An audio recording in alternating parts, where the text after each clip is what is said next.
नमस्कार दोस्तों, चलिए एक नए चैप्टर का शुरुआत करने जा रहे हैं जिसका नाम है होम अप्लायंस। वैसे यहाँ पे लिखा हुआ है घरेलू बिजली के उपकरण, इसको हिंदी में ऐसा ही बोलते हैं और इंग्लिश में इसके अकॉर्डिंग कहा जाए तो डोमेस्टिक इलेक्ट्रिकल अप्लायंसेस की बात हम करने जा रहे हैं, ठीक है ना। इसका कुल मिलाकर जमा अर्थ ये है कि आपके घरों में जितने भी बिजली से चलने वाले डिवाइस है, इंस्ट्रूमेंट्स है या जो भी वस्तुएं हैं जो बिजली के सहायता से चलती है, उसके बारे में पढ़ेंगे, समझेंगे कि भाई वो कौन कौन से उपकरण है और उसके अंदर में क्या है और कैसे वो काम करता है। बहुत छोटा सा ही चैप्टर है क्योंकि आपके घर में बहुत ज्यादा तो उपकरण नहीं होते हैं, है ना। जो होते हैं उसके बारे में यहाँ पे हम चर्चा करने जा रहे हैं, ठीक है। तो चलिए शुरुआत करते हैं। टॉपिक का नाम हीटर है और हीटर के अंदर में एक होता है हीटर प्लेट, है ना। क्या होता है? हीटर प्लेट होता है। और इस हीटर प्लेट की हम बात करें तो इसका ये बात कर रहा है, ये जो पूरा आवरण है, ये मतलब इसको हटा दीजिए, तार को हटा दीजिए और ये पूरा जो आवरण है हलो टाइप का होता है, ये हीटर प्लेट हुआ, ठीक है ना। और इसी के अंदर, इसी हीटर प्लेट के अंदर में हीटिंग एलिमेंट्स लगे रहते हैं, इसके बारे में अलग से पढ़ेंगे, ठीक है। तो ये रहा हीटर प्लेट और ये रहा जो है लाल सा दिख रहा है, ये हीटिंग एलिमेंट्स है, ठीक है ना। जो क्या करता है, सप्लाई मिलने पे, इलेक्ट्रिक मिलने पे गर्म होकर हमें उष्मा देता है और जिसके द्वारा हमें उष्मा को प्राप्ति होती है, ठीक है। और यहाँ से ये सॉकेट पिन है, यहाँ से सप्लाई हम लोग देते हैं, क्या करते हैं, यहाँ सप्लाई देते हैं। और यहाँ पे लिखा हुआ है आपका, देखिए यहाँ पे लिखा हुआ है बिट्स असेंबली। बिट्स असेंबली का मतलब ये हुआ कि जो सप्लाई यहाँ से हम दे रहे हैं एक तार के द्वारा यहाँ तक हम पहुंचाते हैं, कहाँ तक, हीटिंग एलिमेंट तक, इसको बिट असेंबली बोलते हैं, ठीक है। अब देखिए कह रहा कि हीटर प्लेट वह भाग है जिसमें हीटिंग एलिमेंट लगा होता है और विद्युत धारा प्रवाहित होने पर यह उष्मा उत्पन्न करता है, ठीक है ना। क्या करता है? उष्मा उत्पन्न करता है। किसके द्वारा? हीटिंग एलिमेंट के द्वारा, ठीक है। मटेरियल किसका होता है? तो कह रहा कि ये पोर्सलिन का बना रहता है, चीनी मिट्टी का इसका मटेरियल होता है ना। इसका जो बाहरी पूरा आवरण है किसका होता है? चीनी मिट्टी का बना होता है।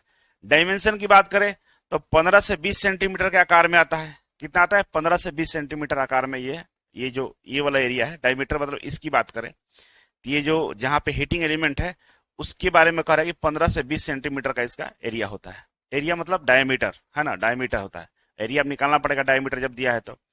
थिकनेस की बात करें तो 10 से 25 mm इसकी क्या होती है? थिकनेस होती है, मोटाई होती है, ठीक है।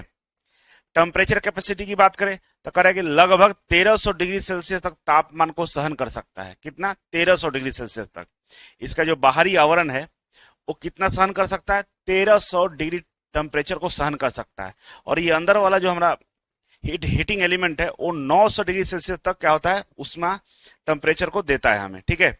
आगे बढ़े तो दूसरा आता है हीटिंग एलिमेंट, है ना। हीटिंग एलिमेंट हीटिंग प्लेट के ऊपर अंदर में यही हीटिंग एलिमेंट लगा रहता है, ये वाला, ठीक है।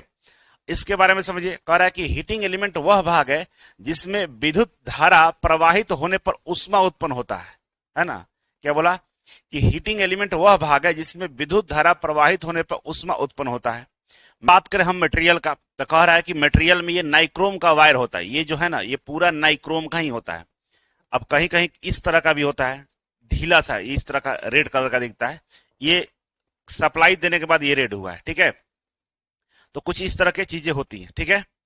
अब इसके बाद करके वायर का साइज 26 SWG से लेकर 28 SWG होता है, ठीक है। ये वायर का साइज है 26 SWG से, स्टैंडर्ड वायर गेज है ना। 26 SWG से लेकर 28 SWG स्टैंडर्ड वायर गेज, ठीक है ना। इतना इसका साइज होता है वायर का। लंबाई की बात करें तो 50 से 60 सेंटीमीटर का लंबा होता है। इसको जब खोलिएगा, खींचिएगा, सीधा करिएगा तो 50 से 60 सेंटीमीटर का होता है। वर्किंग टेम्परेचर ये 900 डिग्री सेल्सियस पर काम करता है। किस पे काम करता है? 900 डिग्री सेल्सियस पर काम करता है, ठीक है। तो पावर रेटिंग क्या होता है? तो लगभग 1000 वाट से लेकर 2000 वाट, मतलब मान के चलिए घरों में जो आपकी एसी चलता है, फ्रिज चलता है, उसके जितना ये पावर लेता है ना। 1000 वाट, 2000 वाट, कितना पावर है? उतना पावर है जितना आपका एसी, फ्रिज इत्यादि चलता, उतना पावर ये अकेले आपका हीटर है वो लेता है, ठीक है ना।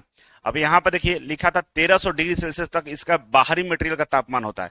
इसका जो बाहरी मटेरियल है इसका तापमान कितना है? 1300 डिग्री सेल्सियस, ठीक है। और अंदर वाला जो हीटिंग एलिमेंट है इसका कितना है? 900 डिग्री सेल्सियस है। ये कम क्यों है? क्योंकि ये अगर ज्यादा रहेगा तो बाहर वाला को क्या करेगा? पिघला देगा, जला देगा। इसलिए बाहर वाला जो पोर्सलिन लगा हुआ है ना, जो चीनी मिट्टी का बना हुआ है, उसका कैपेसिटी 1300 डिग्री सेल्सियस तक तापमान सहने को है। अंदर कितना पैदा हो रहा है, 900 डिग्री सेल्सियस।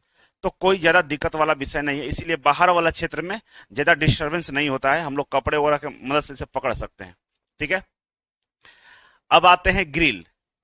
तो ग्रिल समझते हैं, आपके घरों में भी ग्रिल लगा है। जो खिड़की होता है ना, खिड़की में जो लोहे का हम लोग ब्रैकेटिंग करते हैं कि भाई बाहर से कोई कोई लोग अंदर ना प्रवेश करे, तो हम लोग क्या करते हैं, लोहे का ग्रिल लगा देते हैं, तब इसके बाद उसमें दरवाजा लगाते हैं। तो ग्रिल उसी का नाम है। ग्रिल क्या करता है कि ग्रिल वह भाग है जो हीटिंग एलिमेंट के ऊपर लगा होता है और उपयोगकर्ता को सीधे गर्म कॉइल के संपर्क में आने से बचाता है। मान लीजिए ये हीटर है ना, हीटर के अंदर में यहाँ पर नाइक्रोम है ना, नाइक्रोम यहाँ पे इस तरह से लगाया हुआ है, और ये क्या हो रहा है, गर्म हो रहा है। अब मान लीजिए ग्रिल नहीं होगा तो डायरेक्ट कहीं गलती से हाथ यहाँ पड़ सकता है, कोई वस्तु इस पे गिर सकता है, तो इसके ऊपर हम लोग क्या करते हैं, ग्रिल लगाते हैं। ग्रिल मतलब लोहे का इस तरह का एक ग्रिल आता है, वो उस पे रखा रहता है। तो उससे क्या होगा कि इसी पे हम लोग बर्तन रखेंगे, जो भी चीजें इसी के ऊपर रखते हैं, और नीचे हमारा हीटिंग एलिमेंट से टच नहीं करता है। ठीक है, करेक्ट। ग्रिल सामान्यतः आयरन लोहे का होता है। ग्रिल कैसा होता है, सामान्यतः लोहे का होता है। ठीक है, अब आता है स्विच। हीटर को नियंत्रित करने के लिए हम लोग क्या करते हैं, स्विच लगाते हैं, और यहाँ पे दिया है पैरामीटर। करंट का रेटिंग देखा जाए तो 5 एम्पियर से 10 एम्पियर का करंट यहाँ प्रवाहित किया जाता है, और वोल्टेज की बात करें तो 250 वोल्टेज यहाँ सप्लाई हम लोग देना पड़ता है। मतलब ये जब स्टार्ट करेंगे, इसको चलाएंगे, तो ये कंडीशन मेंटेन होना चाहिए, 5 एम्पियर से लेकर 10 एम्पियर करंट, और वोल्टेज आपका 250 होना चाहिए। इससे कम रहेगा तो काम नहीं हो पाएगा। ठीक है, अब आता है इमर्सन हीटर। क्या है, इमर्सन हीटर है। अब इमर्सन हीटर किसको बोलते हैं, तो कुछ इस तरह से इमर्सन हीटर दिखता है। ठीक है ना, किस तरह से, इस तरह से दिखता है। अब इसमें क्या होता है कि ये जो होता है ना, ये स्टील का होता है। ठीक है ना, किसका होता है, स्टील का होता है। अब स्टील का पाइप, एक्चुअली पाइप होता है, ठीक है ना, इस तरह का हेलो पाइप होता है। इसके अंदर में नाइक्रोम का हीटिंग एलिमेंट डाला रहता है। किसका डाला रहता है, नाइक्रोम का, और वही अंदर गर्म होता है, तो ये फिर स्टील गर्म होता है और पानी में डालता है तो पानी को गर्म कर देता है। ठीक है ना, तो आप ये मत समझिए कि ई वाला ये इसमें डायरेक्ट कनेक्शन किया हुआ, ऐसा नहीं है। कनेक्शन इसके अंदर नाइक्रोम का जो छड़ है उसमें गर्म किया कनेक्शन किया गया है। क्यों, क्योंकि यहाँ पे हमको हीट चाहिए, और उष्मा पैदा करने के लिए हम लोग क्या करते हैं, नाइक्रोम का ही इस्तेमाल करते हैं। ठीक है, दूसरा बात यह है कि इसमें पानी को इस लेवल तक ही रखना पड़ता है। इससे ज्यादा रखिएगा तो यहाँ पे क्या है कि वायर आया हुआ है, वायर का यहाँ कनेक्शन होता है, अगर इसमें गलती से पानी टच कर जाएगा तो सारा करंट आपका डायरेक्टली पानी के अंदर में चला जाएगा। मतलब इलेक्ट्रॉन का फ्लो डायरेक्टली पानी के अंदर में हो जाएगा। क्यों होगा, क्योंकि पानी का रेजिस्टेंस कम रहता है, और जो अंदर नाइक्रोम है इसका रेजिस्टेंस बहुत ज्यादा रहता है, बहुत ज्यादा रहता है। तभी तो ये क्या करता है, उष्मा में बदल देता है। नाइक्रोम का रेजिस्टेंस इतना ज्यादा होता है कि करंट को आगे अलाउ ही नहीं करता है बढ़ने के लिए, इसीलिए इलेक्ट्रॉन आपस में झगड़ के, रगड़ के, है ना, टकरा कर उष्मा पैदा कर देते हैं, और उष्मा के रूप में उनका एनर्जी क्या होता है, इसको गर्म कर देता है। लेकिन नाइक्रोम का रेजिस्टेंस बहुत ज्यादा है, और आपने पानी को यहां तक कर दिया है, तो यहाँ पे जो तार जुड़ा हुआ है उस तार को डायरेक्टली एक संपर्क मिल जाएगा पानी का, और पानी का जो रेजिस्टेंस होता है बहुत कम होता है इसके तुलना में। तो सारा जो इलेक्ट्रॉन है आसानी से यहां से कूद कूद के पानी में घुस जाएंगे, और जैसे आप इसके पानी के संपर्क में आएंगे आपको बहुत तेज झटका लगेगा, हो सकता है कि आप बेहोश भी हो सकते हैं। इसलिए बहुत सावधानी से ही पानी को हम लोग यहां तक मेंटेन करेंगे। ठीक है, अब सवाल ये आता है कि क्या इस इमर्सन को हम लोग प्लास्टिक वाले बर्तन में डाल सकते हैं। तो देखिए, प्लास्टिक वाले बर्तन में भी डाल सकते हैं, समस्या नहीं, लेकिन उसके लिए सावधानी ये रखना है कि जो आप बाल्टी इस्तेमाल कर रहे हैं उसमें पहले से इसमें पानी होना चाहिए। ठीक है ना, पहले से पानी होना चाहिए, तब आप डालिएगा। तो ये इसका जो नीचे वाला सिरा है यहाँ पर टच भी करेगा तो कोई समस्या वाला विषय नहीं है। क्यों, क्योंकि जो उष्मा ये इमर्सन रॉड रिलीज करेगा, देगा बाल्टी को, तो बाल्टी के सतह में पानी है, पानी उस उष्मा को ऑब्जर्व करेगा और उसको अपने में मिला लेगा। इस वजह से प्लास्टिक को गलने या सड़ने पे मतलब प्लास्टिक में टच तो उसको गलने का कोई मतलब नहीं है, मतलब जलेगा नहीं या गलेगा नहीं। ठीक है, एक बात का और सावधानी रखना होगा कि ये यहां से यहां तक जो रॉड है ना, ये गलती से भी प्लास्टिक में टच नहीं होना चाहिए। मतलब जहां पानी नहीं है, मान लीजिए पानी यहां तक है और ये रॉड आपका यहां टच कर जाएगा तो इसको पूरा गला देगा, तो ये है। लेकिन वैसे प्लास्टिक में कभी भी पानी को गर्म नहीं करना चाहिए, क्योंकि रासायनिक प्रक्रिया के तहत वो आपके लिए शरीर के लिए, बॉडी के लिए सही नहीं होता, क्योंकि केमिकल्स के द्वारा प्लास्टिक को बनाया जाता है, और जैसे आप उसमें पानी को गर्म करते हैं तो प्लास्टिक का केमिकल पानी में मिल जाता है, और उसका जब उपयोग करते हैं तो आपके बॉडी पे ये केमिकल इफेक्ट आता है, जिसकी वजह से आपके बहुत सारे डिजीज मतलब बीमारी हो सकते हैं। ठीक है, तो इसलिए नहीं करना चाहिए। आइए समझते हैं। कारण इमर्शन हीटर एक विद्युत उपकरण है जिसका उपयोग पानी को जल्दी गर्म करने के लिए हम लोग करते हैं। पानी को जल्दी गर्म करने के लिए हम लोग ऐसा करते हैं। नाइक्रोम वायर से बना, कारण यह नाइक्रोम वायर से बना क्वाइल्ड हीटिंग एलिमेंट होता है। क्या होता है? Coiled heating element. क्वाइल्ड का मतलब इस तरह से क्वाइल के रूप में रहता है, क्वाइल हीटिंग एलिमेंट होता है। ठीक है ना, इसी तरह से है ना जी। कह रहा है कि हीटिंग एलिमेंट को मेटल ट्यूब के रड के अंदर लगाया जाता है। समझ रहे हैं? हीटिंग एलिमेंट है, ये जो मेटल का ट्यूब है, ये ट्यूब है ना, इसके अंदर लगाया जाता है। इसके अंदर में हीटिंग एलिमेंट इस तरह से लगा रहता है। ठीक है ना, हीटिंग एलिमेंट इस तरह से लगाया रहता है। कह रहा है कि इसमें इंसुलेटेड हैंडल सप्लाई कोड लगी होती है। कह रहा है कि इसमें हैंडल जो होता है इंसुलेटेड होता है, इसकी बात कर रहा है, और इसमें सप्लाई कोड इसी के अंदर में लगा रहता है। इमर्शन हीटर सामान्यतः निम्न पावर में मिलता है। मतलब कह रहा है कि 1000 वाट, 1500 वाट, 2000 वाट और 500 वाट भी मिलता है। ऐसा नहीं है, ये जो इमर्शन है 500 वाट का भी होता है, 250 वाट का भी आता है। अब डिपेंड करता है कि आपका क्या रिक्वायरमेंट है ना, अलग अलग साइज में उपलब्ध होता है। मतलब पावर की हम बात करें, करेगा इससे हमेशा पानी के अंदर ही चलाना चाहिए। पानी के बाहर चलाइएगा, क्या होगा? लाल हो जाएगा और खराब हो जाएगा। इसीलिए हमेशा पानी के अंदर चलाइए, जिससे इसमें जो हीट पैदा होगा वो रिलीज हो जाएगा। ठीक है, अब नेक्स्ट है इलेक्ट्रिक आयरन। ये भी आपके घरों में पाया जाता है, इलेक्ट्रिक आयरन। तो इलेक्ट्रिक आयरन कुछ इस तरह का दिखता है। ये ऊपर वाला भाग क्या होता है? हैंडल होता है। ये रेगुलेटर होता है। इसमें क्या करते हैं? वोल्टेज को कंट्रोल करते हैं। कभी करंट को कंट्रोल नहीं करते, किसे कहते हैं? वोल्टेज का कंट्रोल करते हैं। ठीक है ना। नीचे वालों को हम लोग क्या बोलते हैं? आधार प्लेट बोलते हैं, है ना, या प्रेस प्लेट। ठीक है, और इसमें नीचे वाला सतह की बात करते हैं। नीचे वाला सतह कुछ इस तरह से दिखता है। ये सप्लाई हो गया प्लस माइनस का। ठीक है, और इसमें ये जो दिख रहा है रेड ऐसे ऐसे किया हुआ, नाइक्रोम का क्या है? वायर है। क्या है? नाइक्रोम का वायर है। और नाइक्रोम का वायर किस पे होता है? अबरख का प्लेट पे होता है। किसका होता है? अबरख के प्लेट पे नाइक्रोम का वायर होता है। ठीक है ना, किस पे? अबरख के प्लेट पे होता है। ठीक है ना। इसका तो पार्ट्स के बारे में समझ गए। अब आते हैं यहां पे कि इलेक्ट्रिक आयरन एक ऐसा विद्युत उपकरण है जो विद्युत धारा के उष्मीय प्रभाव, heating effect of electric current के सिद्धांत पे कार्य करता है। क्या बोल रहा है? कि इलेक्ट्रिक आयरन एक ऐसा विद्युत उपकरण है जो विद्युत धारा के उष्मीय प्रभाव, heating effect of electric current के सिद्धांत पे कार्य करता है। ठीक है, इसका उपयोग कपड़ों को प्रेस करने के लिए किया जाता है। इसका उपयोग कहां करते हैं? कपड़ों को प्रेस करने के लिए करते हैं हम लोग। विद्युत प्रेस का आविष्कार हेनरी डब्ल्यू सिल्वी ने किया था। विद्युत प्रेस का आविष्कार हेनरी डब्ल्यू सिल्वी ने किया था। और विद्युत प्रेस सामान्यतः 350, 350 वाट, 500 वाट, 750 वाट, 1000 वाट के उपलब्ध होता है। जाइएगा मार्केट में तो ये इसका रेंज है। ठीक है, करा कि इसका जो मुख्य पार्ट है आधार प्लेट है ना, नीचे वाला को आधार प्लेट बोलते हैं। तापक तार, हीटिंग एलिमेंट, इसके अंदर में जो ये है नाइक्रोम का वायर है, क्या होता है? हीटिंग एलिमेंट्स होता है। भार प्लेट, वेट प्लेट की बात करें तो ऊपर ये वाला भाग जो होता है भार प्लेट होता है, यही ना उस पर लोड देता है। और इंसुलेटेड हैंडल, ये इंसुलेटेड हैंडल की बात कर रहा है। ठीक है, तो आप समझ गए होंगे आप लोग। नेक्स्ट आता है हीटिंग एलिमेंट। बार बार हीटिंग एलिमेंट का नाम सुने थे, तो यही वो हीटिंग एलिमेंट है। ठीक है ना, किसके लिए? आयरन के लिए। कह रहा है कि यह नाइक्रोम वायर का बना होता है। किसका बना होता है? नाइक्रोम वायर का होता है। लेकिन इसमें कॉम्पोजिशन की हम बात करें तो निकेल 80% निकेल होता है और क्रोमियम हमारा 20% होता है।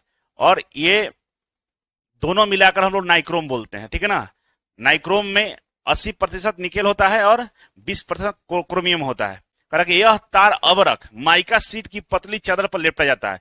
अबरख के जो नीचे वाला प्लेट होता है उसके ऊपर अबरख का क्या होता है? चादर होता है, और उसके ऊपर हम लोग नाइक्रोम को क्या करते हैं? लगा के रखते हैं। ठीक है, इसके ऊपर एस्टेटस स्टील से सीट से ढक देते हैं और उसके ऊपर एस्टेटस से ढक देते हैं। समझ में आ रहा है ना।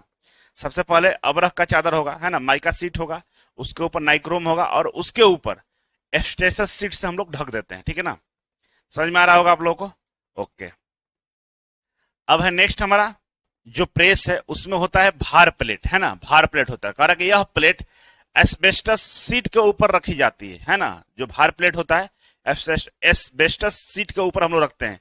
इसमें प्लग पिन होता है और कनेक्टिंग स्क्रू लगे होते हैं जहां से हम लोग सप्लाई देते हैं, ठीक है। यह नाइक्रोम वायर के टर्मिनल ए और बी से जुड़ता है। जो नाइक्रोम वायर होता है जिसमें हम लोग को सप्लाई देना होता है, उसी में ए और बी मतलब पॉजिटिव और निगेटिव टर्मिनल से जुड़ा जाता है, ठीक है। अब इंसुलेटेड हैंडल होता है। तो हैंडल में क्या होता है कि यह सामान्यतः लकड़ी या एबोनाइट का बना होता है। किसका होता है? लकड़ी या एबोनाइट का बना होता है। इसका कार्य उपयोगकर्ता को बिजली के झटके से बचाना होता है। इसका कार्य क्या है कि जो उपयोगकर्ता है उसको बिजली के झटके से बचाना होता है, ठीक है। नेक्स्ट है आधार प्लेट, सोल प्लेट। सोल समझते हैं ना, जो नीचे वाला जूता का जो नीचे वाला भाग होता है सोल बोला जाता है। तो जो प्रेस है, प्रेस का जो नीचे वाला भाग है उसको सोल बोलेंगे, आधार बोलेंगे, दोनों बात बराबर है। कह रहा है कि यह आयरन मेटल का बना होता है। किसका बना होता है? आयरन मेटल का बना होता है। इसकी सतह को क्रोमियम प्लेटिंग करके चिकना बनाया जाता है। नीचे वाला सतह बहुत चिकना होता है, कभी हाथ धके देखिएगा ऐसे फिसल जाएगा, है ना, बहुत चिकना होता है। तो उसको क्या करते हैं हम लोग? क्रोमियम प्लेटिंग करके चिकना हम लोग बनाते हैं, ठीक है। उद्देश्य क्या होता है कि कपड़ों पर आसानी से चल सके, है ना, प्रेस करे तो कहीं पे रुके नहीं, आसानी से फिसले, कपड़ों पर फिसलने के लिए, ठीक है। उष्मा का नुकसान कम, और आसानी से फिसलेगा तो उष्मा का नुकसान कम होगा, क्योंकि एक जगह स्थिर रहेगा तो उष्मा का बहुत ज्यादा वहां हिट करेगा और बेवजह कपड़ा आपका जल जाएगा, ठीक है। नेक्स्ट है हमारे पास थर्मोस्टेट स्विच। क्या है? Thermostat switch. अब ये क्या होता है भाई? तो इसका बेस समझ लीजिए, थर्मोस्टेट स्विच किस तरह का होता है। तो कुल मिला के बाई मेटालिक जो स्विच होता है ना, वही उसी को लगभग हम लोग बोलते हैं थर्मोस्टेट स्विच, ठीक है ना। कैसे होता है? तो यहाँ पे एक दो मेटल होता है, एक पहला मेटल हो गया और एक दूसरा मेटल हो गया। दोनों का एक पॉइंट यहाँ बना होता है नीचे ऊपर, ये दोनों पॉइंट आपस में कांटेक्ट में रहते हैं, ठीक है। स्विच ऑन करिएगा, सप्लाई यहां से जा रहा है, सप्लाई जा रहा है, चीजें बढ़िया चल रही है। लेकिन होता क्या है कि ये हम किस लिए उपयोग कर रहे हैं? उष्मा के लिए। किस लिए कर रहे हैं? उष्मा के लिए। यहाँ पे हमको क्या पैदा करना है? हीट पैदा करना है। तो यहाँ मान लीजिए नाइक्रोम का कॉइल है, तो ये हीट पैदा कर रहा होगा। अब जब हीट पैदा करेगा तो थर्मोस्टेट इसी से जुड़ा हुआ भाग रहता है, ठीक है ना, इसी से जुड़ा हुआ भाग रहता है। तो इसका भी जो ये रॉड जो होता है ये भी गर्म होता है ना, ये भी गर्म होता है। तो एक गर्म होने के बाद मतलब एक लिमिट के बाद ये बैंड करना शुरू करेगा, इस तरह से बैंड हो जाता है ना, ऊपर वाला भाग इस तरह से बैंड हो जाएगा। अब बैंड हो जाएगा तो नीचे का ये कांटेक्ट टूट जाता है, ब्रेक कर जाता है, तो सप्लाई जाना बंद हो जाता है, ठीक है। और सप्लाई जाना बंद होगा तो क्या हो जाएगा? हमारा लाइन कट जाएगा। तो इससे क्या होता है कि हम एक लिमिट सेट कर देते हैं। जैसे गीजर हो गया, बाथरूम में जो गीजर है, तो देखे होंगे कि उसमें एक लिमिट सेट करते हैं, भाई इतना टेम्परेचर तक पानी गर्म होना चाहिए, और उसके बाद वो कट हो जाता है। तो उसमें ये वाला सिस्टम लगा रहता है, क्योंकि ये ऊपर वाला अलग मटेरियल है, नीचे वाला अलग मेटल है, दोनों अलग मेटल का बाई मेटालिक स्विच बोलते हैं इसको, इससे बना होता है। और ये लिमिट जब सेट करते हैं तो उस लिमिट के बाद ये इस तरह से बैंड कर जाता है ना, और बैंड कर जाता है तो हमारा कटअप हो जाता है, ठीक है। तो इसी तरह से हम लोग इस स्विच का इस्तेमाल करते हैं, और यही स्विच इस तरह से दिखता है, ये लगा रहता है, ठीक है ना। सभी हीटिंग एलिमेंट्स के बगल में ये लगा रहेगा। इलेक्ट्रिक आयरन है, वहां भी हम लोग सेट करते हैं, वहां भी ऑटो कट होता है, ठीक है। कई जगह इसका इस्तेमाल हम लोग करते हैं जहां पे हीट को कंट्रोल करना कि इसके बाद ज्यादा टेम्परेचर नहीं होना चाहिए, वहां पर हम इस थर्मोस्टेट स्विच का इस्तेमाल करते हैं, ठीक है। क्या बोल रहा है कि थर्मोस्टेट एक ऐसा उपकरण है जो किसी उपकरण का तापमान निश्चित सीमा पर बनाए रखने में सहायता करता है। क्या करता है? निश्चित सीमा तक बनाए रखने में सहायता करता है, ठीक है। वर्किंग क्या है कि जब तापमान बढ़ जाता है तो बाई मेटालिक स्ट्रिप मुड़ जाती है, यही बोले बाई मेटालिक। ये जो रॉड है ना, दो मेटल होता है, ऊपर वाला अलग होता है, नीचे वाला दूसरा मेटल होता है, इसीलिए इसको हम लोग बाई मेटालिक स्ट्रिप बोलते हैं। क्या बोलते हैं? बाई मेटालिक स्ट्रिप बोलते हैं। तो ये मुड़ जाता है बाई मेटालिक स्ट्रिप, और सर्किट को क्या करता है? ऑफ कर देता है, ठीक है। जब तापमान कम हो जाता है तो सर्किट फिर से ऑन हो जाता है, और तापमान कम होता है तो सर्किट फिर से ऑन हो जाता है, ठीक है। अब मेन पार्ट्स क्या है? तो कह रहा है कि बाई मेटालिक स्ट्रिप, एक तो पहला ये होता है, ठीक है। दूसरा होता है कॉन्टेक्ट पॉइंट, संपर्क बिंदु होता है। ये तो हुआ, ये इसको बाई मेटालिक स्ट्रिप बोलेंगे, है ना, दोनों को, इधर वाले को इधर वाले को। और कॉन्टेक्ट बिंदु इसको बोलते हैं, ये होता है कॉन्टेक्ट पॉइंट, है ना, संपर्क बिंदु। यूज कहाँ करते हैं? तो कह रहा कि इलेक्ट्रिक आयरन में, इलेक्ट्रिक हीटर में, इलेक्ट्रिक केतल में और वाटर हीटर में हम इसका इस्तेमाल करते हैं, ठीक है ना। तो जहां भी उष्मा को हमको कंट्रोल करना हो, तापमान को कंट्रोल करना हो, वहां पर हम इसका इस्तेमाल करते हैं, ठीक है। अब नेक्स्ट हमारा है गीजर। गीजर क्या होता है भाई? तो गीजर आप देखे होंगे पानी को गर्म करने के लिए हम लोग इस्तेमाल करते हैं। कहाँ इस्तेमाल करते हैं? तो कहीं भी कर सकते हैं जहां पानी गर्म चाहिए। तो पानी आप या तो वॉशरूम में गर्म पानी से नहाने के लिए इस्तेमाल करते हैं, या किचन में गर्म पानी से आप सब्जियों को पकाने के लिए, या बर्तन धोने के लिए, या मुर्गा मछली मटन बनाने के लिए इस्तेमाल करते हैं, तो दोनों जगह इसका इस्तेमाल होता है, ठीक है ना। तो गीजर कुछ इस तरह से दिखता है, ठीक है। यहाँ पे दो पाइप होता है, एक ये पाइप है और ये पाइप है, ठीक है। इसी के थ्रू क्या होता है, एक हॉट पाइप होता है जहां से गर्म पानी आपको मिलता है ना, और एक कोल्ड पाइप होता है जहां से ठंडा पानी अंदर जाता है, जहां से जाता है, और ये सिलिंड्रिकल टाइप का होता है, इसमें पानी भरा रहता है, ठीक है। इसमें दो तरह के थर्मोस्टेट स्विच का इस्तेमाल होता है, एक लोअर थर्मोस्टेट स्विच होता है, एक अपर थर्मोस्टेट स्विच होता है, ठीक ना। हीटिंग एलिमेंट भी दो तरह का होता है, लोअर हीटिंग एलिमेंट होता है और अपर हीटिंग एलिमेंट होता है। तो जरूरी नहीं है कि सब में दो ही डबल डबल सेट रहेगा। जहां ये छोटा होगा तो वहां पे एक ही से काम हो जाता है ना, बड़ा है तो दो लगा देता है, ठीक है। तो इस तरह से चीजें यहाँ पे होता है, ठीक है। अब समझिए कि गीजर एक विद्युत उपकरण है जिसका उपयोग पानी को गर्म करने के लिए हम लोग करते हैं। किस लिए करते हैं, पानी को गर्म करने के लिए करते हैं। कंस्ट्रक्शन की बात करें तो कह रहा है गीजर की आंतरिक टंकी जो इनर टैंक होता है टीन लेपित कॉपर का बना होता है। किसका होता है, टीन लेपित कॉपर का बना होता है। याद रखिएगा कि जो गीजर का आंतरिक वाला अंदर वाला जो भाग है वो कैसा होता है, टीन लेपित कॉपर का बना रहता है, ठीक है। बाहरी और आंतरिक टंकी के बीच में ग्लास उल इंसुलेशन लगाया जाता है। क्या बोला कि जो बाहरी टंकी है इसका बाहर वाला भाग और अंदर वाला भाग के बीच में एक स्पेस होता है, उस स्पेस में हम लोग क्या करते हैं, इंसुलेशन करते हैं। कौन सा इंसुलेशन, ग्लास उल इंसुलेशन लगाया जाता है, ठीक है। कहा कि इसमें हीटिंग एलिमेंट और थर्मोस्टेट स्विच लगे होते हैं। इसमें हीटिंग एलिमेंट देखिए यहाँ पर दो लगा हुआ है और थर्मोस्टेट स्विच लगे रहते हैं, ठीक है। गीजर में पानी का तापमान थर्मोस्टेट द्वारा नियंत्रित किया जाता है। थर्मोस्टेट में ही हम सेट करते हैं कि कितना गर्म पानी हमको चाहिए। तापमान नियंत्रण की सीमा लगभग 32 डिग्री सेल्सियस से लेकर 88 डिग्री सेल्सियस तक होती है। भाई एक इंसान को नहाने के लिए तो 32 डिग्री ही काफी है ना, तो 32 से लेकर 88 डिग्री सेल्सियस हम सेट करके रखते हैं। अब इसी के बीच में आपको गर्म पानी मिलेगा, अब 100 डिग्री पर नहीं मिलेगा, यही इसका लिमिट है, ठीक है। यूज कहाँ करते हैं, तो घरों में स्नान के लिए करते हैं या किचन में गर्म पानी के लिए करते हैं, ठीक है। इलेक्ट्रिकल रेटिंग क्या है, तो सप्लाई वोल्टेज 230 वोल्ट पर यह काम करता है, ठीक है। पावर कंजप्शन लगभग 3000 वाट के आसपास होता है, कम वाला भी होता है, ऐसा नहीं कि 3000 वाट का ही रहेगा, कम वाला भी होता है, ठीक है। कैपेसिटी और हीटिंग एलिमेंट दिया है, अगर 25 लीटर का है तो 1 किलोवाट में काम हो जाएगा, है ना।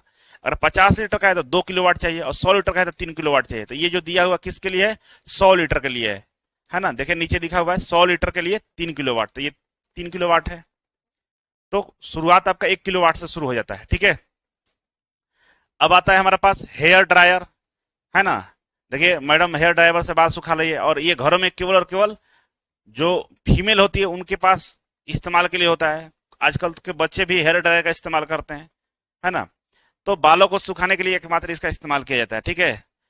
अगर इस्तेमाल आप किए होंगे तो आपको मालूम होगा। करके हेयर ड्रायर एक विद्युत उपकरण है जिसका उपयोग बालों को सुखाने के लिए करते हैं, ठीक है। यह गर्म हवा फेंककर बालों को जल्दी सुखाता है। बाल का जब नहा के मैडम लोग आती हैं तो बाल बड़ा होने की वजह से इसमें पानी बहुत भरा रहता है। भरा मतलब इसके जुल्फों के साथ पानी क्या रहता है, अटैच रहता है और टपकता रहता है। अगर उसको जल्दी ना सुखाया जाए तो सूखने में 1-2 घंटे लग सकते हैं। हम लोग का बाल छोटा होता है तो जल्दी सूख जाता है, इन लोगों का बाल बड़ा है तो ये सूखने में बड़ा टाइम लगता है ना। और मान लीजिए कि आदमी नहाता हुआ है, क्यों, बाहर जाने के लिए, मार्केट के लिए। अब 2 घंटा बैठ के बाल सुखाएगा तब तो काम नहीं होगा, है ना। गांव में महिलाएं क्या करती है, नहाती है और धूप में बैठी रहती है। अगर जाना है शहर तो 2 घंटा पहले से ही नहा कर अपना रेडी रहती है, तो उनका तो बाल सूख जाता है। लेकिन शहर वाली जो महिलाएं होती है इनको तो शहर में ही रहती है तो मार्केट तो बगल में ही है, तो इनको तुरंत जाना होता है, इंतजार नहीं कर सकते, तो इन लोग अपने जुगाड़ रखती है हेयर ड्रायर, तुरंत बालों को सुखा के क्या आती है, निकल जाती है मार्केट के लिए। अब इसमें क्या होता है भाई, तो ब्लोअर होता है ना। ब्लोअर फैन होता है जो हवा फेंकने के लिए इस्तेमाल होता है ना। यहां से देखिए हवा फेंकता है इनके जुल्फों पे, तो ये जुल्फ लहराते हैं, ठीक है। हीटिंग एलिमेंट होता है जो हवा को गर्म करता है। ये पीछे तो मोटर और ब्लोअर लगा हुआ है, यहाँ पे हीटिंग एलिमेंट इसके सामने लगा होगा, हवा इससे टकरा कर बाहर निकलता होगा तो गर्म होकर बाहर निकलता है, ठीक है ना। इलेक्ट्रिक मोटर होता है जो फैन को घुमाने का काम करता है, ठीक है। स्विच होता है या स्विच कंट्रोल होता है, गति और तापमान को नियंत्रित करने के लिए होता है। फैन हवा को हीटिंग एलिमेंट के ऊपर से गुजरता है, जो फैन पीछे लगा रहता है यहाँ पे, ये क्या करता है, हवा देता है और हीटिंग एलिमेंट से होकर हवा बाहर निकलता है, तब इनके जुल्फों तक जब पहुंचता है तो ये सूख जाता है, ठीक है। समझ में आ रहा है। अब इसमें मोटर कौन से इस्तेमाल करते हैं, तो कह रहा है कि समान हेयर ड्रायर में शेडेड पोल मोटर का प्रयोग करते हैं। किसका करते हैं, शेडेड पोल मोटर का प्रयोग करते हैं। कुछ विशेष हेयर ड्रायर में यूनिवर्सल मोटर का भी उपयोग किया जाता है। करके जो विशेष प्रकार का होता है उसमें यूनिवर्सल मोटर का भी हम लोग इस्तेमाल करते हैं। यूनिवर्सल मोटर एक्चुअली बहुत तेज चलता है, ठीक है। इलेक्ट्रिक रेटिंग की बात करें तो 50 वाट और 250 वाट में उपलब्ध होता है। जिनका बाल बहुत ज्यादा है तो 250 वाट, कम बाल वाले 50 वाट, ठीक है। अब नेक्स्ट है हमारा, यहाँ पे देखिए लिखा है फूड मिक्सर या जूसर मिक्सर, है ना, फूड मिक्सर और जूस मिक्सर। फूड मतलब जो फल उल होता है उसका जो मिक्स करने वाला होता है, या मिक्सर जो मिक्स करके आपका इस तरह का जूस वगैरह बनाता है, मसाला वगैरह पीसने के लिए इस्तेमाल होता है, ठीक है। तो आपके घरों में ये होगा, है ना, आप देखे होंगे।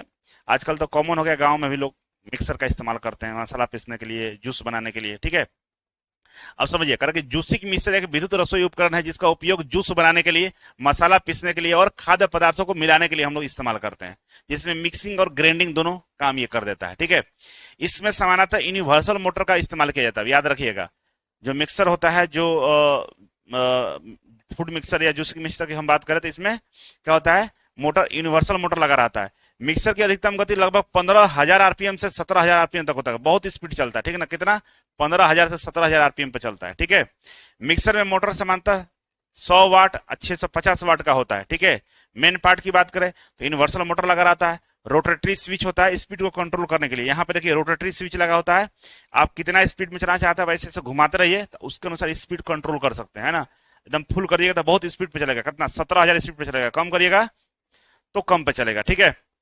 थ्री पिन प्लग होता है इसमें, ठीक है। इंडिकेटर लैंप होता है कि भाई सप्लाई के लिए दिखाता है कि सप्लाई आ रहा है कि नहीं आ रहा है।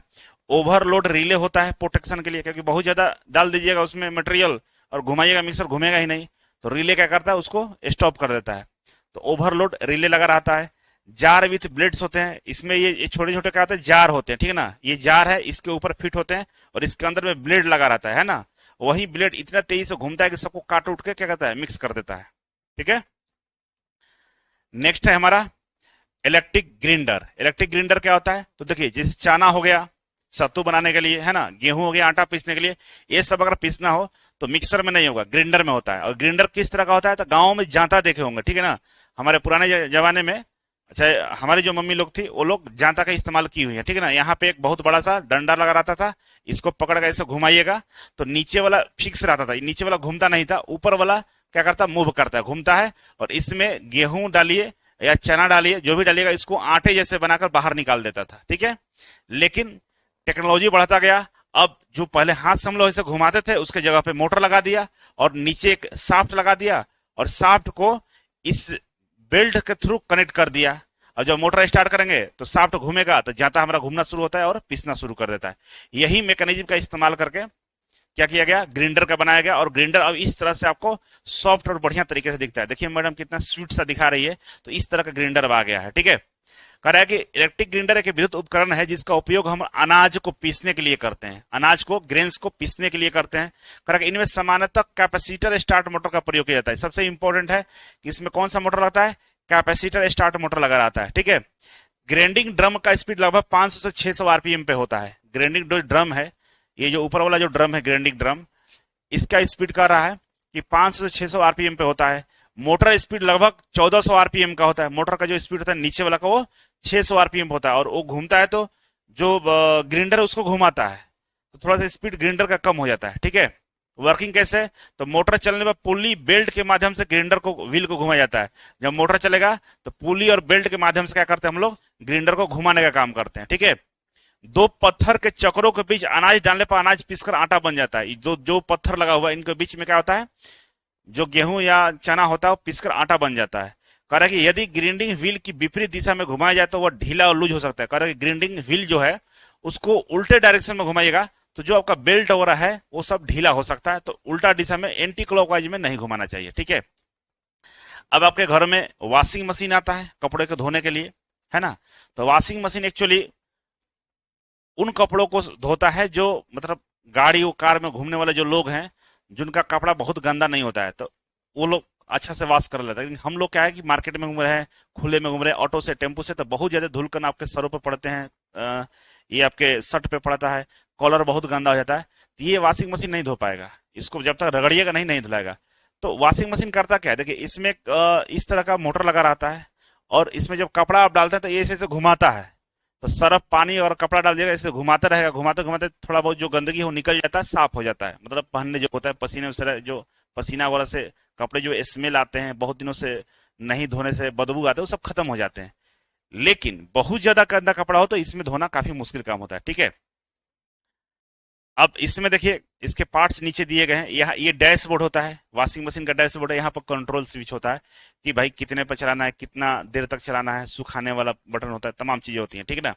इसमें इनलेट वाल्व होता है, इससे क्या होता है पानी अंदर जाता है, ठीक ना। और ड्रेन हॉज है, ये ड्रेन हॉज क्या कहता है, पानी को बाहर निकालने के लिए ड्रेन हॉज का इस्तेमाल करते हैं, ठीक है। और नीचे वाटर पंप है, यहाँ पर वाटर पंप लगा हुआ है जो क्या करेगा, पानी को बाहर पंप कर देगा, और पंप करेगा तो ड्रेनेज के थ्रू पानी हमारा बाहर निकल जाएगा, ठीक है। पानी डालने के लिए तो या तो ऊपर से ही पानी नीचे चला जाता है, उसके लिए कोई पंप का इस्तेमाल नहीं करना पड़ता है, लेकिन निकालने के लिए पानी पंप का इस्तेमाल करना पड़ता है, ठीक है। ये ट्यूब होता है ना। ट्यूब का मतलब हुआ कि इसमें पानी जाने के रास्ते होते हैं। एगिटेटर, यहाँ पे एक दिखा रहा है कि एगिटेटर होता है। एगिटेटर क्या होता है, जो बड़ा सा भाग है ना, जो घूमने वाला, ये जो घूमता है ये वाला, इसको एगिटेटर बोलते हैं, ठीक है। और नीचे मोटर लगा रहता है, ये मोटर क्या करता है, इसी एगिटेटर को घुमाने का काम करता है, ठीक है ना। तो इस तरह के इसमें पार्ट्स होते हैं। और यहाँ जो देख रहे हैं, देखिए छोटा छोटा छिद्र है हवा आने के लिए, ठीक है ना। ये कपड़ा सुखाने वाला है, सुखा देता है, ठीक है। उसमें दो तरह का होल होता है, एक तो जो सेमी ऑटोमेटिक होता है उसमें एक में तो कपड़ा धुलते हैं और सुखाने के दूसरे में डालते हैं। ऑटोमेटिक वाला में सब एक ही में हो जाता है, ठीक है। तो कह रहा है कि वॉशिंग मशीन एक विद्युत उपकरण है जिसका उपयोग कपड़ों को धोने, वॉश करने के लिए किया जाता है। वॉशिंग मशीन में सामान्यतः कैपेसिटर स्टार्ट रन मोटर का हम लोग इस्तेमाल करते हैं। किसका करते हैं, capacitor start capacitor run motor का इस्तेमाल करते हैं, ठीक है। वॉशिंग मशीन की मोटर लगभग 1500 आरपीएम पर चलती है। वॉशिंग मशीन की बाहरी आवरण सामान्यतः स्टील शीट से बनाया जाता है। किससे बनता है, स्टील शीट से बनता है उसका बाहरी आवरण। वॉशिंग मशीन का मुख्य भाग क्या है, तो ड्रम है जिसमें कपड़े हम लोग रखते हैं, एगिटेटर है जिसमें कपड़ों को घुमाने के लिए हम इस्तेमाल करते हैं, और इलेक्ट्रिक मोटर है जो क्या करता है, एगिटेटर को घुमाने का काम करता है, ठीक है। इसके अलावा होता है वाटर पंप, पानी को निकालने के लिए पंप लगा रहता है। वाटर इनलेट वाल्व, पानी भरने के लिए। ड्रेन हाउस, पानी को बाहर निकालने के लिए। वर्किंग कैसे करता है, तो पानी में मशीन में पानी और डिटर्जेंट, सर्फ, डिटर्जेंट क्या होता है, सर्फ होता है, पानी और सर्फ को मिला देते डाल देते हैं। मोटर एगिटेटर या ड्रम को घुमाता है और कपड़े पानी और साबुन के साथ घूमकर साफ हो जाते हैं। वाटर पंप गंदे पानी को बाहर निकाल देता है, और इसके बाद हम आदेश देते हैं कि भाई पानी को बाहर निकालो, तो वाटर पंप क्या करता है, पानी को, गंदे पानी को बाहर निकाल देता है, ठीक है। अब आता है वाटर कूलर, ठीक है ना। वाटर कूलर, देखिए वाटर कूलर कुछ इस तरह से दिखता है। तो कुल मिलाकर बात है कि वाटर कूलर कहीं भी लगा हो तो जाकर तुरंत पानी नहीं पीना चाहिए। वाटर कूलर केवल और केवल कूल करता है, मतलब ठंडा करता है पानी को साफ नहीं करता है। तो कई सारे लोगों को मन में भ्रम ये बना रहता है, स्टेशन वगैरह पर देखते हैं, तुरंत जाते हैं दबाएंगे पानी भर पेट पी लेंगे। तो जो ठंडा पानी पीते हैं तो उसमें क्या होता है कि उसका टेस्ट कैसा है पता नहीं चलता है ना। लेकिन अगर गंदा होगा तो आपके शरीर में जाएगा तो आपको कई सारे तरह की बीमारियां, पेट खराब कर देगा, दस्त हो जाएगा, संक्रमण फैल जाएगा। अब इसके पीछे कारण क्या है समझिए। वाटर कूलर जो होता है ये तो यहाँ दिखा दिया है पानी भरने वाला, लेकिन इसके पीछे से भी कनेक्शन होता है पानी डालने के लिए। ये ढक्कन खुलता भी है, खुल जाता है, तो इसमें लोग साफ नहीं करता है, तो ये गंदगी भरा रहता है, क्योंकि पब्लिक प्लेस पे साफ करना तो कोई होता नहीं है, तो ऐसे ही गंदगी भरा रहता है। कई लोग क्या कहते हैं कि पानी इसमें नहीं आता है ना, तो इसका जो ये नल लगा हुआ है थोड़ा सा लेवल ऊपर लगा रहता है, तो नीचे उसके सतह में पानी होता है, इसे उठाकर उसी में हाथ धो लेते हैं, है ना। कई सारे लोग उसमें कुछ भी चीज डाल के ठंडा करने के लिए डाल देते हैं। मेरे कॉलेज में बच्चे क्या करते थे कि स्प्राइट खरीद के लाते थे, हॉस्टल में ये लगा रहता था, और किसी के घर में तो फ्रिज है नहीं, तो इसी में लोग स्प्राइट का बोतल डाल कर रखते थे, और जिसको नहीं मालूम हो गया अपना पानी लिया भरा हो जाकर पी रहा है खुद से, जबकि स्प्राइट की बोतल मार्केट से आ रहा है, ऑटो में पकड़ के लाए हैं, कितने हाथों से छुआ गया, उसको इसमें डालकर ठंडा किया जा रहा है, आप उसी पानी को पी रहे हैं। तो कुल मिलाकर बात यह है कि आपके दिमाग में ये सेट होना चाहिए कि ये क्या है, वाटर कूलर है, मतलब पानी को ठंडा करेगा, इसके अलावा कुछ नहीं करता है। इसके पीछे पानी को साफ करने के लिए एक्वा लगा रहता है ना, जो पानी को साफ करता है और उसके थ्रू पानी इसमें आता है। अब दिक्कत क्या होता है कि ये एक्वा भी खराब हो जाता है, क्योंकि सर पब्लिक प्लेस पर लगा हुआ तो इसका मेंटेनेंस नहीं होता, ये खराब हो जाता है, तो डायरेक्ट लोग पाइप लगा देते हैं। तो दिखता तो है कि एक्वा लगा हुआ है, लेकिन ध्यान से देखिएगा तो पाइप डायरेक्ट किया रहता है कहीं कहीं पे, और कहीं कहीं मेंटेनेंस है तो सही है, कोई बात नहीं है। तो मतलब सावधानी बरतने की हो सकता है, मतलब ये नहीं समझना कि पानी इसमें शुद्ध है, ठीक है। करके वाटर कूलर एक विद्युत उपकरण है जिसका उपयोग पानी को ठंडा करने के लिए हम लोग करते हैं। टाइप्स होता है कि भाई कंटिन्यूअस वाटर कूलर होता है, एक स्टोरेज वाटर कूलर होता है। कंटिन्यूअस का मतलब कि पानी आ रहा है और ठंडा होकर आपको मिल रहा है। एक होता है स्टोरेज, इस देखिए ये स्टोरेज वाला, इसमें क्या है पानी स्टोर किया हुआ ठंडा किया हुआ है, आप पीजिए। एक कंटिन्यूअस होता है कि नल खोलिए डायरेक्ट वो सिस्टम से पानी आ रहा है, ठंडा हो जा रहा है, ठीक है। वाटर कूलर में सामान्यतः सिंगल फेज इंडक्शन मोटर का प्रयोग करते हैं।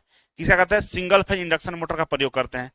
अब यहाँ भी थर्मोस्टेट होता है, इसमें थर्मोस्टेट स्विच लगा होता है, यह पानी के तापमान को नियंत्रित करता है और वाटर कूलर को ऑफ करने का काम करता है, ठीक है ना। अब इसका मेन पार्ट्स की बात करें तो कह रहे कंप्रेसर होता है, कंडेंसर होता है, एवेपोरेटर होता है, वाटर टैंक होता है और थर्मोस्टेट लगा रहता है। ये इसमें इसके पार्ट्स हैं, ठीक है। अब आता है आपके पास माइक्रो ओवन, है ना।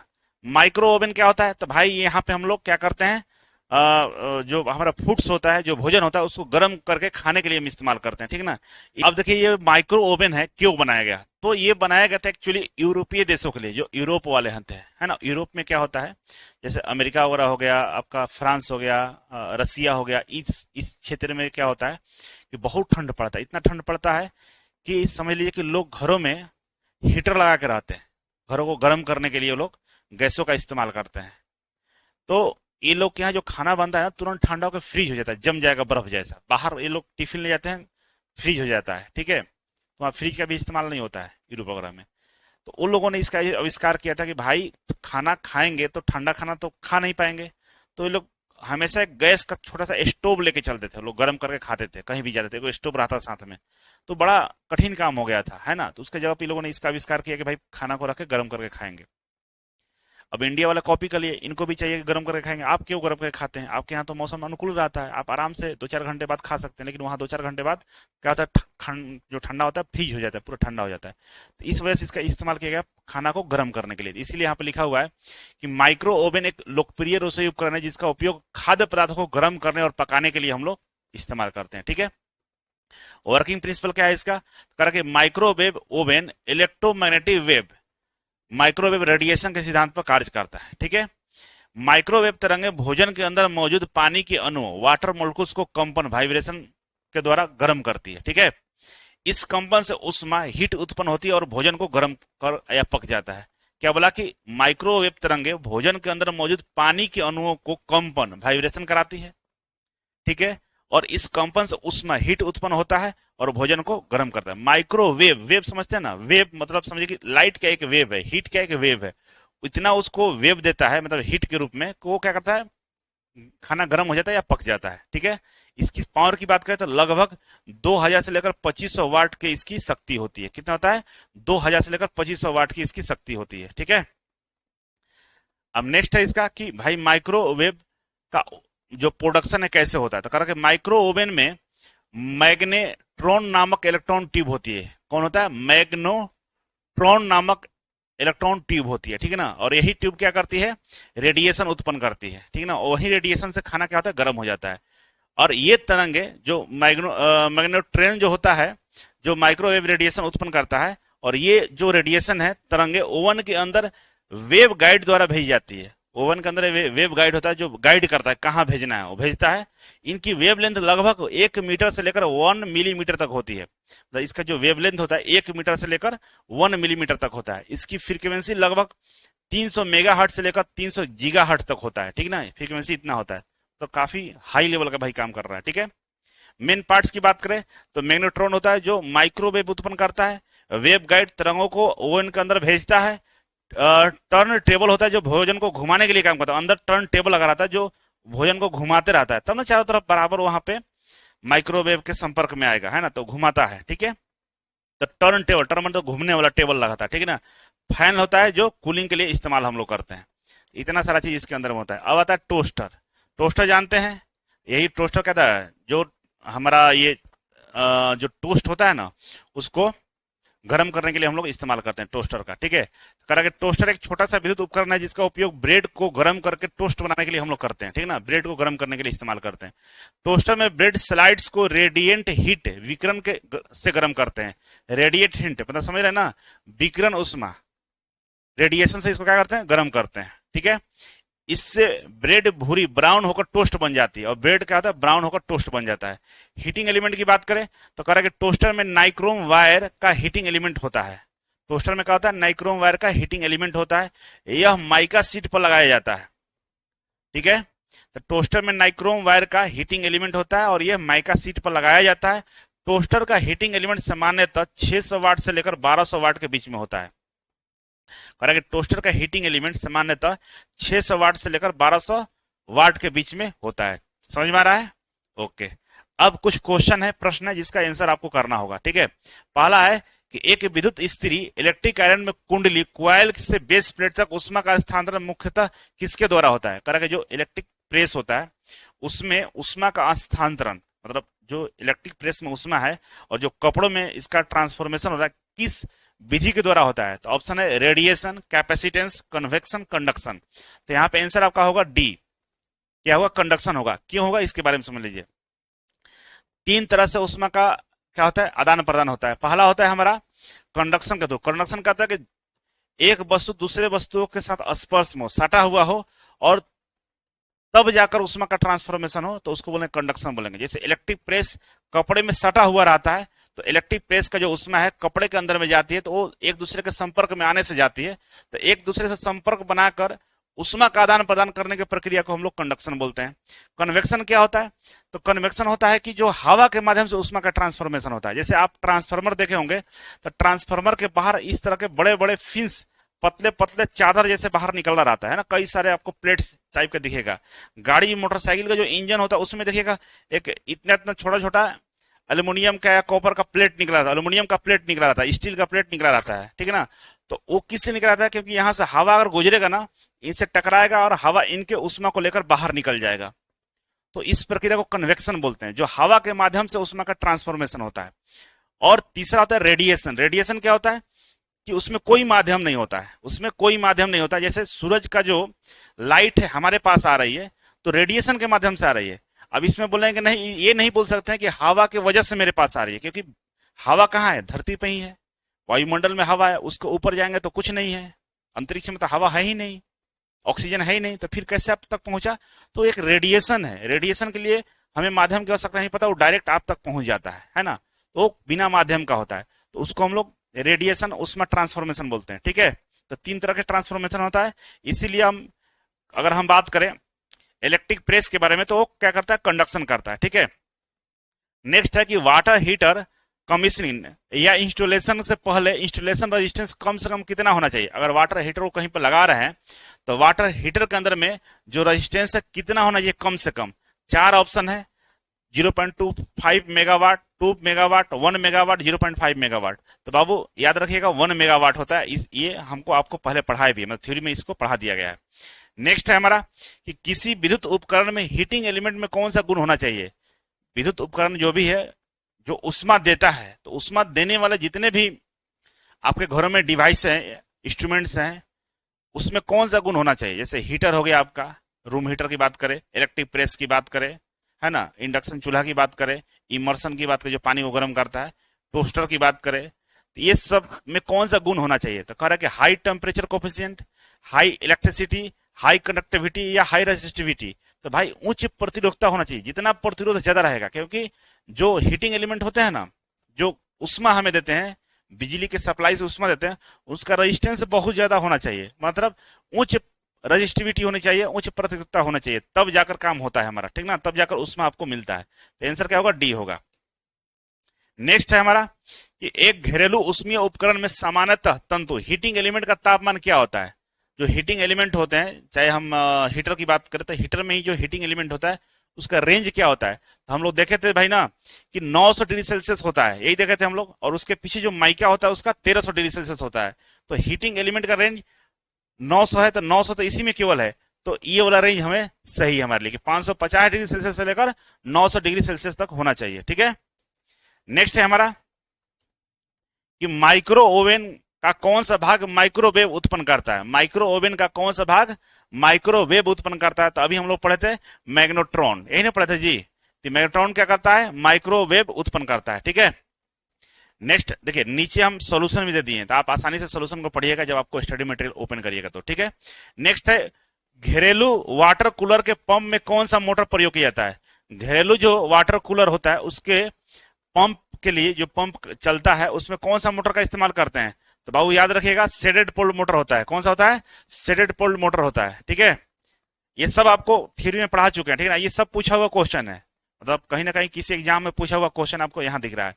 कारण एक विद्युत रूम हीटर में तापन की कौन सी विधि का प्रयोग करते हैं? विद्युत हीटर में तापन के लिए कौन सा विधि का इस्तेमाल करते हैं? तो कारण resistance heating, induction heating, dielectric heating या आर्क हीटिंग। तो बाबू यहाँ पे हम लोग जो भी उष्मा वाला होता है ना, हम क्या बोले थे कि भाई हाई प्रतिरोध होना चाहिए। रेजिस्टेंस हीटिंग करते हैं, क्या करते हैं, रेजिस्टेंस हीटिंग करते हैं, उसका रेजिस्टेंस बहुत ज्यादा रखते हैं, और बहुत ज्यादा रहने की वजह से इसमें इलेक्ट्रॉन का फ्लो नहीं होता है, इलेक्ट्रॉन आपस में टकराते हैं और उससे हमें उष्मा की प्राप्ति हो जाती है। ठीक है, नेक्स्ट है कि इलेक्ट्रिक बेल में किस प्रकार का चुंबक का प्रयोग किया जाता है। तो इलेक्ट्रिक बेल में ध्यान रखेंगे हम लोग इलेक्ट्रोमैग्नेट का इस्तेमाल करते हैं। इलेक्ट्रोमैग्नेट चुंबक कैसा होता है, इतना मतलब आप तो ये आखिरी चैप्टर हम पढ़ा रहे हैं तो आप लोगों को तो मालूम ही होगा। इलेक्ट्रोमैग्नेट, जब हम करंट का सप्लाई देते हैं तो एक बार होता है, उस पर हम लोग तार को लपेट के रखते हैं तो चुंबक जैसा व्यवहार करता है। तो जो बेल होता है, बेल को ऐसे ऐसे, ये इलेक्ट्रोमैग्नेट है, ये बेल है, जैसे सप्लाई देंगे तो ये चुंबक बन जाएगा और बेल को ऐसे खींच लेता है, टन टन मरना शुरू कर देता है। तो इलेक्ट्रोमैग्नेट चुंबक का इस्तेमाल करते हैं। अगर परमानेंट चुंबक का इस्तेमाल करते क्या होगा, तो बेल बजेगा नहीं, एक बार बेल ऐसे टन से करेगा और उसको पकड़ लेगा, छोड़ेगा ही नहीं। तो इसीलिए हम लोग क्या करते हैं, इलेक्ट्रोमैग्नेट चुंबक का इस्तेमाल करते हैं। ठीक है, नेक्स्ट है कि विद्युत प्रेस में प्रयुक्त तो होने वाली इंसुलेशन पदार्थ कौन सी होती है। विद्युत प्रेस में कौन सा पदार्थ को इंसुलेशन के लिए इस्तेमाल करते हैं, तो बाबू यहाँ पे सबसे बेस्ट ऑप्शन माइका ही है। ठीक है, किसका करते हैं, माइका का करते हैं। नेक्स्ट है हमारा कि हीटर निम्नलिखित पर कार्य करता है। हीटर कैसे कार्य करता है, तो कह रहा है इंडक्टिव लोड पे, कैपेसिटिव लोड पे, रजिस्टिव लोड पे, या बोथ वन और टू दोनों पे। तो ये प्रतिरोध वाला काम करता है ना जी, अभी बोलता है ना कि प्रतिरोध रेजिस्टेंस पे काम करता है तो रेजिस्टिव लोड बोलता है, जो प्रतिरोध पे काम करता है उसको क्या बोलते हैं, रेजिस्टिव लोड बोलते हैं। ठीक है, अब यहाँ पे दिया हुआ है क्या आपका छोटा सा एक न्यूमेरिकल है, इसको बना लीजिए। कह रहा है कि 1000 वाट का हीटर 200 वोल्ट सप्लाई से जुड़ा है, यदि एक महीने में 30 घंटे चलता है तो बिजली की कीमत 4 रुपए प्रति यूनिट है, तो महीने का बिजली बिल कितना होगा, तो गुना भागा करना है, समझ लीजिए। देखिए एनर्जी क्या होता है हमारा, पावर होता है, और पावर किस में होता है, किलोवाट में निकालते हैं। तो यहाँ पर कितना दिया हुआ है, 1000 वाट दिया हुआ है। कितना है, 1000 वाट है। 1000 वाट को अगर हम किलोवाट में बदलेंगे तो 1 किलोवाट हो जाएगा। ठीक है, एनर्जी पावर इंटू टाइम होता है ना जी, एनर्जी क्या होता है, पावर इंटू टाइम होता है। तो हमारे पास जो पावर है कितना है, 1 किलोवाट है, समझ में आ गया। टाइम कितना है, तो कह रहा है कि 30 घंटे चलता है, एक महीने में 30 घंटा चलता है, तो 30 घंटा से हम मल्टीप्लाई कर दिए, और ये 1 किलोवाट है तो कितना हो गया, 30 किलोवाट आवर, 30 से मल्टीप्लाई कर दिया। और कह रहा है कि 4 प्रति यूनिट इसका खर्च है, 4 रुपए प्रति यूनिट खर्च है। तो 4 रुपए प्रति यूनिट खर्च है तो 30 वाट हो गया, तो 30 में 4 से गुना कर दीजिए, कितना 120 रुपए आपको लगेगा।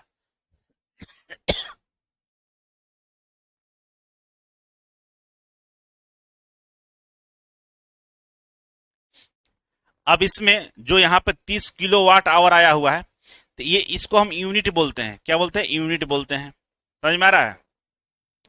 तो अगर एक यूनिट की बात करें, एक यूनिट की बात करें तो होता है हमारा 1 किलोवाट आवर, एक यूनिट होता है। और एक यूनिट में कितना लग रहा है, 4 रुपया लग रहा है। तो 30 यूनिट में कितना लगेगा, तो 30 इंटू 4 कर दीजिए, तो 30 चौका 20 से 120 रुपए आपका प्राइस है। मतलब इलेक्ट्रिक बिल जो आपका आएगा 120 रुपए आएगा, तो अगर 30 दिन इसका इस्तेमाल करते हैं 30 घंटे तक तो। ठीक है, और इसी के साथ आपका चैप्टर समाप्त हो गया है। और आप लोग से उम्मीद है कि आप लोग बढ़िया से पढ़ाई किए होंगे। जितने भी चैप्टर आपके पढ़ाए जा रहे हैं सब बेस्ट चैप्टर हैं, और सभी चैप्टर से प्रश्न पूछा जाता है। इस वजह से आपको सभी चैप्टर को बढ़िया से पढ़ना है, रिवीजन करना है, कम से कम 10 बार क्वेश्चन का प्रैक्टिस करना है, तब जाकर आपको नौकरी मिलेगा। किसी भी चैप्टर को आसान और ऐसा नहीं समझना कि इससे प्रश्न नहीं आते हैं, सारे चैप्टर से प्रश्न आते हैं। सभी चैप्टर को आपको ध्यान में रखना होगा। बहुत बहुत धन्यवाद, थैंक यू।